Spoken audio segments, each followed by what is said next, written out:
আবু বকর সিদ্দিক রাদিয়াল্লাহু তাআলা উত্তপ্ত দুপুর, সৌদির বুকে সৌদির লোকগুলো দুপুর বেলায় বেরোয় না। যার অভিজ্ঞতা আছে সে জানেন, আমি থেকেছি, আমি জানি। দুপুর বেলায় বেরিয়েছেন, খুব উত্তাপ চারিদিকে, রাস্তা দিয়ে হাঁটছেন। কেন জানেন? বাড়িতে খাবার নেই, খুব কষ্ট, হয়তো দুদিন খাননি, কষ্ট, পেটের জ্বালা সহ্য করতে না পেরে বাইরে এসেছেন। কেউ দিবে তার জন্য না, বাইরে যাব, মরুভূমি দেখবো, একটু প্রকৃতি দেখবো, যদি মনটা ভালো হয় আল্লাহ শুকরিয়া আদায় করবো, আল্লাহ নিয়ামতের শুকরিয়া আদায় করবো। বাইরে এসেছেন, একটু পরে উমর রাদিয়াল্লাহু তাআলাকে দেখা গেল। আবু বকর সিদ্দিক রাদিয়াল্লাহু তাআলা অবাক, উমর আপনি বাইরে কেন? তো আপনি? খাবার নেই বাড়িতে, খারাপ লাগছিল তো একটু বাইরে আসলাম আর কি। উমর রাদিয়াল্লাহু তাআলা বললেন, আপনি যে কারণে বাইরে এসেছেন আবু বকর, আমি আজকে সে কারণে বাইরে। পৃথিবীর 1 থেকে 10-এ যদি লিস্ট করা যায় তো টপ অফ দ্য 2 ব্যক্তি, এরপরে তো আল্লাহর কাছে আর ভালোবাসার কেউ নেই। দুজন মানুষের পেটে খাবার নেই, সম্পদ সব দিয়েছেন ইসলামের জন্য। কেন? তাদের কাছে আখিরাতটা অনেক বড় ছিল, আর আমাদের কাছে দুনিয়াটা অনেক বড়। তারা দুজন যখন রাস্তা দিয়ে চলছিলেন, এমত অবস্থায় 3 নম্বর একজন ব্যক্তি আসলেন। তিনার নাম মুহাম্মদ রাসূলুল্লাহ সাল্লাল্লাহু আলাইহি সাল্লাম। আবু বকর সিদ্দিক রাদিয়াল্লাহু তাআলা এবং উমর রাদিয়াল্লাহু তাআলা বললেন, আল্লাহর রাসূল আপনি এই সময় বাইরে কেন? তো বললেন, তোমরা যে কারণে বাইরে বেরিয়েছো আল্লাহ তাআলা আমাকে ওই কারণে বাইরে বের করেছে।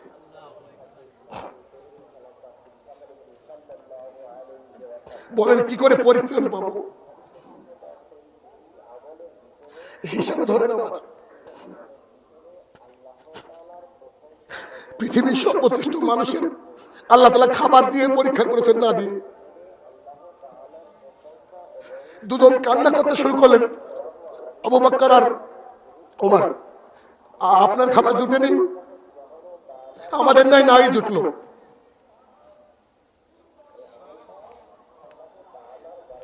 রাসূল সাল্লাল্লাহু আলাইহি ওয়াসাল্লাম বলেছেন, চলো দেখি যাই কোথাও খাবার পাওয়া যায় কিনা। একজন সাহাবীর বাড়িতে গিয়ে সালাম দিয়ে দিলেন। সাহাবী বাড়িতে ছিলেন না, তিনার স্ত্রী সালামের উত্তর দিয়ে বাড়ি থেকে সরে গেলেন, সাইডে চলে গেলেন। তিনার সামনে কাঁচা পাকা কিছু খেজুর দেওয়া হলো, তিনারা খেতে লাগলেন। সাহাবী তৎক্ষণাৎ বাড়িতে এসে একটা ছুরি হাতে নিলেন।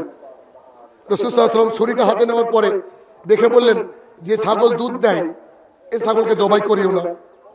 বলেন তো মানুষ ভালো হয়, কত ভালো হয় মানুষ, এটা তো খেতে লেগেছে। ছাগলকে জবাই করে এনে গোশত সামনে দিলেন। 3 জন পৃথিবীর শ্রেষ্ঠ মানুষ খাচ্ছেন।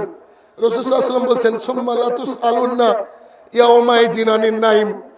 আল্লাহ তাআলা যাকে যা নিয়ামত দিয়েছে প্রত্যেকটা নিয়ামতের একদিন হিসাব নেবে। আমেরিকার একজন বিখ্যাত স্কলার খ্রিস্টান, তিনি বলছেন, প্রতিদিন এই পৃথিবীর বুকে যা খাবার নষ্ট হয় আমাদের মতো একটা পৃথিবী চলবে 1 মাস। যখন তিনি ছাগলের গোশত দেখলেন, একটা রুটি নিয়ে নিলেন, রুটির উপরে একটা রান নিলেন। রান নেওয়ার পরে সাহাবীকে বললেন, এই রানযুক্ত রুটিটা আমার বাড়িতে নিয়ে যাবে? তো কেন আল্লাহ রাসূল? বলছে, আমার মেয়েটা এরকম খাবার অনেকদিন খায়নি, তুমি একটু দিয়ে আসো তাকে। তো তিনি নিয়ে চলে গেলেন, দিয়ে আসলেন। এই রাসূল সাল্লাল্লাহু আলাইহি ওয়াসাল্লাম বলছেন, আল্লাহ তুমি আমাকে একদিন খাওয়িয়ে রেখো, একদিন না খাওয়িয়ে রেখো। কেন? যদি খাওয়িয়ে রাখো তাহলে আমি শুকরিয়া আদায় করবো, না খাওয়িয়ে রাখলে তোমার কাছে কাকুতি মিনতি করে একটু চাইবো। বলেন, আমি বাঁচবো কি করে? আমার তো বাঁচার রাস্তা আমি দেখতে পারি না। একটা হাদিস আমি বলি না, গোপন করি। আবু হুরায়রা রাদিয়াল্লাহু তাআলা আনহু বলেন, রাসূল সাল্লাল্লাহু আলাইহি ওয়াসাল্লাম বলেছেন যে দিরহামের পূজারীরা ধ্বংস হোক, পোশাকের পূজারীরা ধ্বংস হোক, কি করে বাঁচবো বলেন? আল্লাহ রাসূল সাল্লাল্লাহু আলাইহি ওয়াসাল্লাম বলছেন, আপনার আমার বাঁচার রাস্তা আমি তো দেখতে পাই না, আপনি দেখেন, আপনি পান কিনা? এই জন্য দুনিয়াকে যদি আমরা প্রাধান্য না দিই, আখিরাতের জন্য যদি একটু খাটার চেষ্টা করি, আমার মনে হয় সবচেয়ে আমরা উন্নত মানুষ হব। আজকে দেখেন উমর রাদিয়াল্লাহু তাআলা, কিছু লোক তাকে যাকাতের অর্থ দিতে এসেছে। অনেক রাত হয়ে গেছে, উমরকে এখন ডিস্টার্ব করবো, তারা মসজিদের মধ্যে গেলেন। মসজিদের মধ্যে এসে দেখছেন একজন এতিম, একজন ব্যক্তি মসজিদের কোণায় দাঁড়িয়ে খুব কাঁদছেন, আল্লাহকে বলছে, আল্লাহ তুমি যদি আমাকে ক্ষমা না করো আমি ক্ষমা পাবো না। তো মানুষের উপস্থিতি দেখে তিনি তার মোনাজাতকে ছেড়ে দিলেন। কে দেখি, তিনারা কূপটা জ্বালালেন বা লাইট একটা জ্বালালেন। লাইটটা জ্বালানোর পর দেখলেন আর কেউ নয়, তিনি উমর রাদিয়াল্লাহু তাআলা। বুঝছো, উমর আপনি এভাবে এতিমের মতো কাঁদছিলেন? তোমার বলছে জি, আমাকে রাসূল সাল্লাল্লাহু আলাইহি ওয়াসাল্লাম বানিয়েছে মানুষের প্রতিনিধি, ওটা দিনের জন্য। আমি আল্লাহর জন্য কি করলাম? তাই সারা রাত্রি দাঁড়িয়ে আল্লাহর দরবারে তাহাজ্জুদের সালাত আদায় করি আর আল্লাহর কাছে একটু দোয়া করি, আল্লাহ আমাকে ক্ষমা করো। বলেন আপনারা আমার কি হবে? হে আমার প্রতিপালক, আমি জানি না আমরা বাঁচার রাস্তা আছে কিনা, তবে তোমার কাছে আশাবাদী যে তুমি আমাদেরকে রক্ষা করবা, তুমি আমাদেরকে রক্ষা করো মাবুদ। আল্লাহুম্মা আমিন।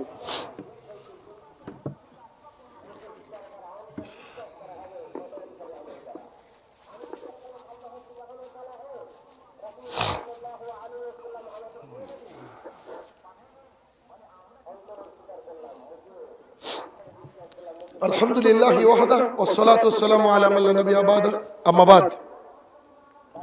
আলোচনা হচ্ছিল দুনিয়ার প্রতি অনাগ্রহী।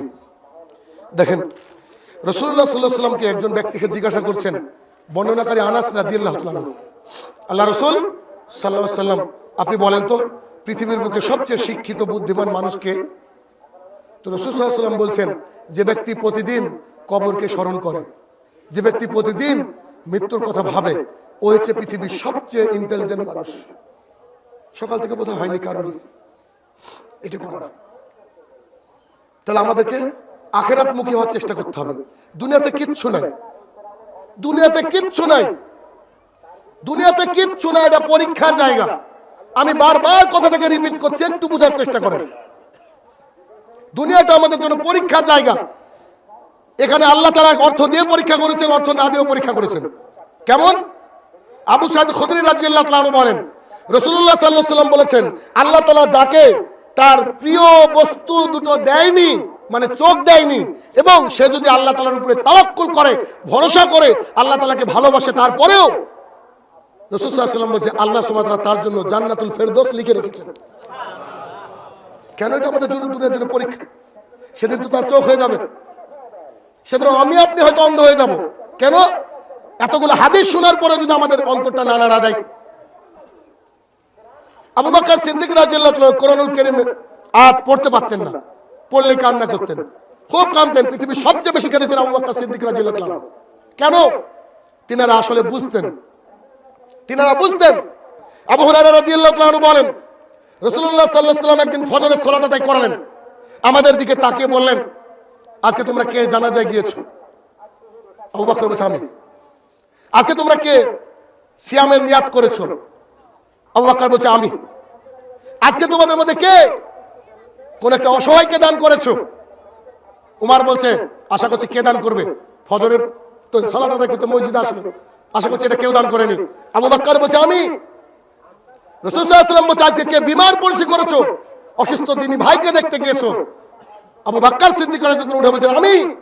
মুহাম্মদ রাসূলুল্লাহ সাল্লাল্লাহু আলাইহি ওয়াসাল্লাম বলছে আবু বকর, আল্লাহ তাআলা জান্নাতের 8টা গেট রেখেছেন, 8টা গেট দিয়ে কিছু মানুষকে ডাকবে, তুমি কি জানো? আবু বকর রাদিয়াল্লাহু তাআলা বলছেন আল্লাহ রাসূল তাদের ক্যাটাগরি কি হবে, তারা কোন ক্যাটাগরির লোক হবে? রাসূল সাল্লাল্লাহু আলাইহি ওয়াসাল্লাম বলছে আবু বকর তুমি তাদের মধ্যে একজন, তুমি তাদের মধ্যে একজন।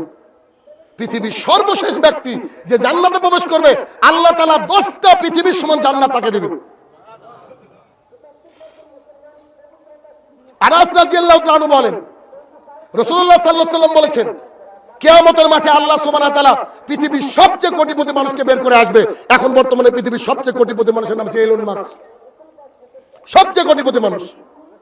তাকে আল্লাহ তাআলা বলবেন, সে তো সোনার চামচ মুখে নিয়ে জন্মগ্রহণ করেছে, মারা যাওয়ার সময় সোনার খাটিয়াতে গিয়েছে, অভাব নামের লাইন তার ডিকশনারিতে ছিল না।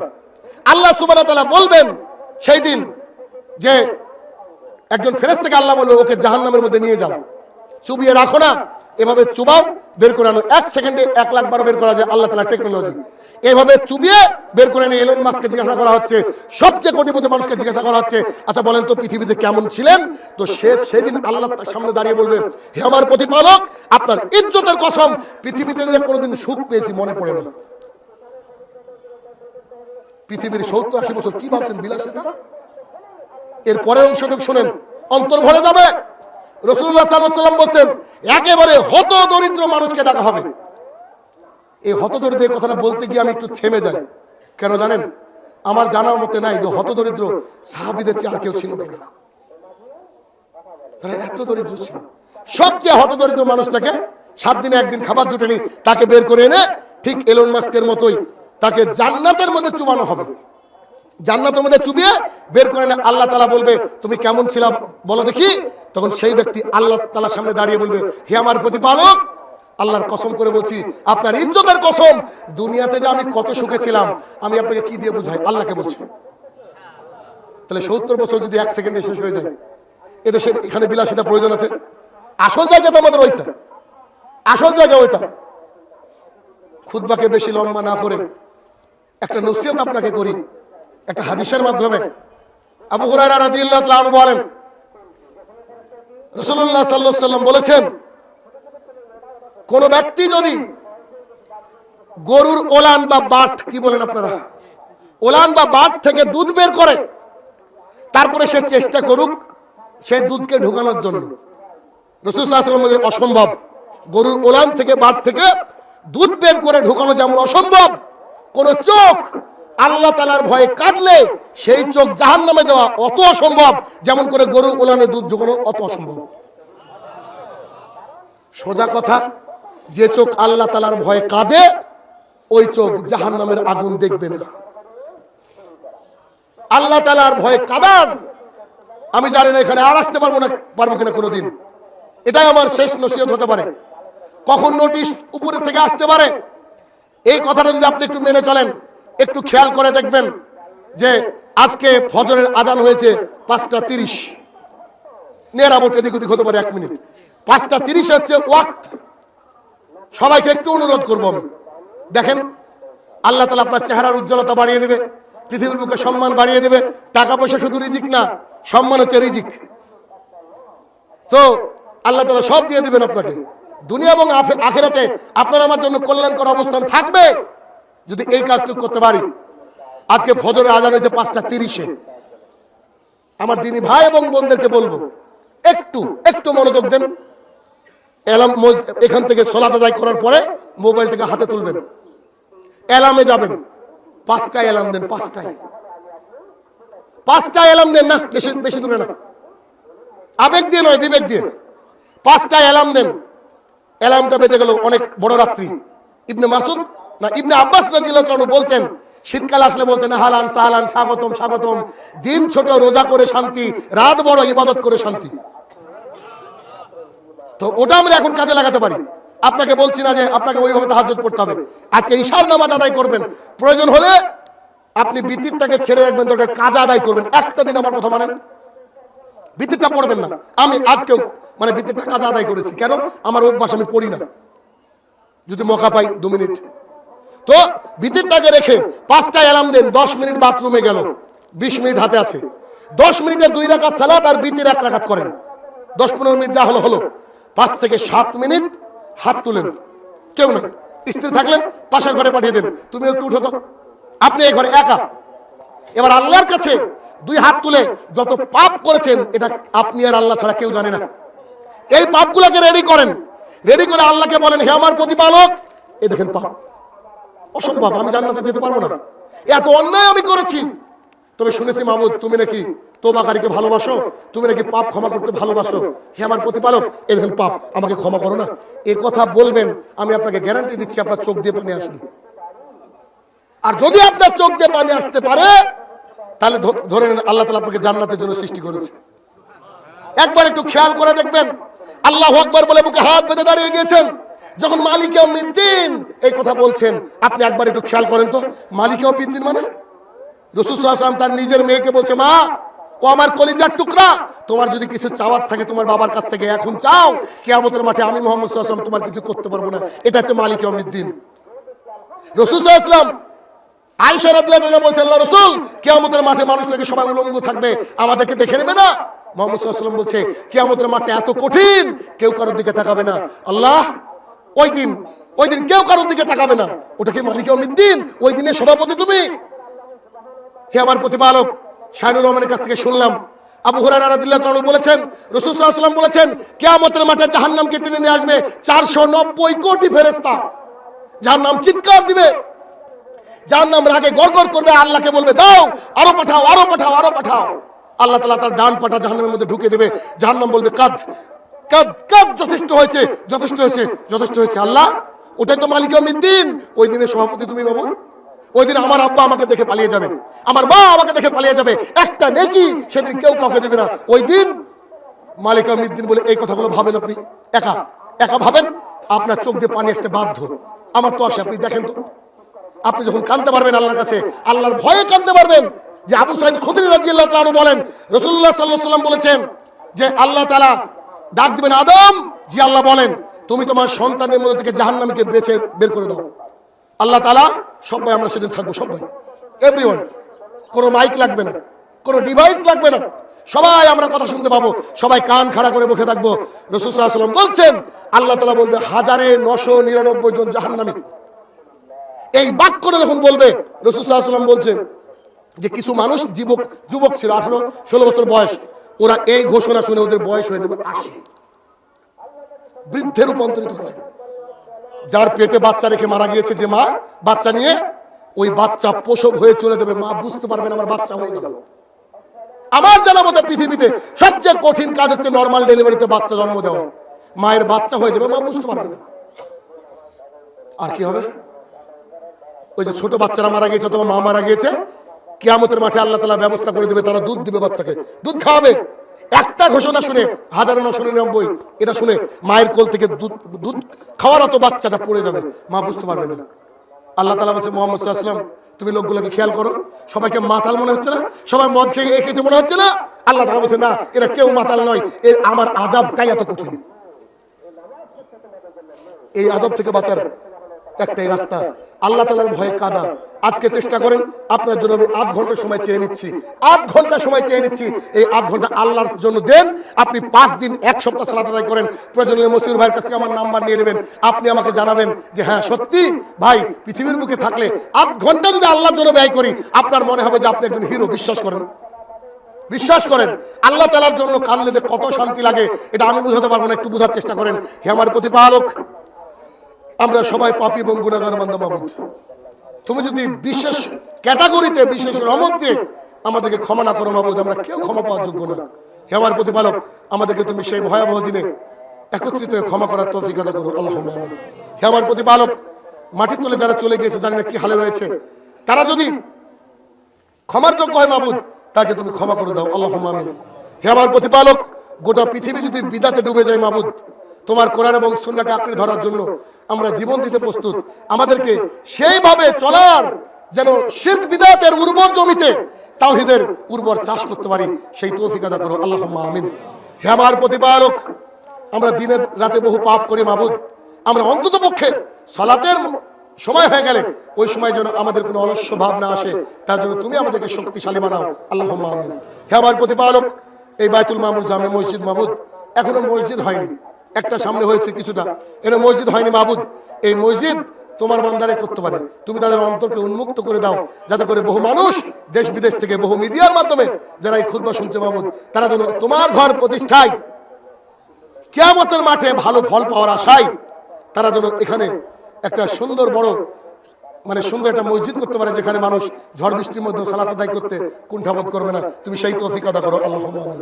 হে আমার প্রতিপালক, এই শিরকের উর্বর জমিতে, বিদআতের উর্বর জমিতে যেসব ভাইরা বহু দূর দূরান্ত থেকে এখানে সালাত আদায় করতে আসে মাবুদ, শুধুমাত্র তোমার নবী এবং তোমাকে ভালোবাসার জন্যই, আমলগুলোকে নষ্ট করবে না বিধায় তারা এত দূর ছুটে আসে মাবুদ, তাদের সবাইকে তুমি সাহাবায়ে কেরামের মতো ঈমান দান করে কবুল করে নাও, আল্লাহুম্মা আমিন। হে আমার প্রতিপালক, ডক্টর জাকির নায়েক আবারও যেন স্বমহিমায় গোটা বিশ্ব জুড়ে দাওয়াতের কাজ করতে পারে মাবুদ, সেই তৌফিক আদা করো। আল্লাহুম্মা আমিন।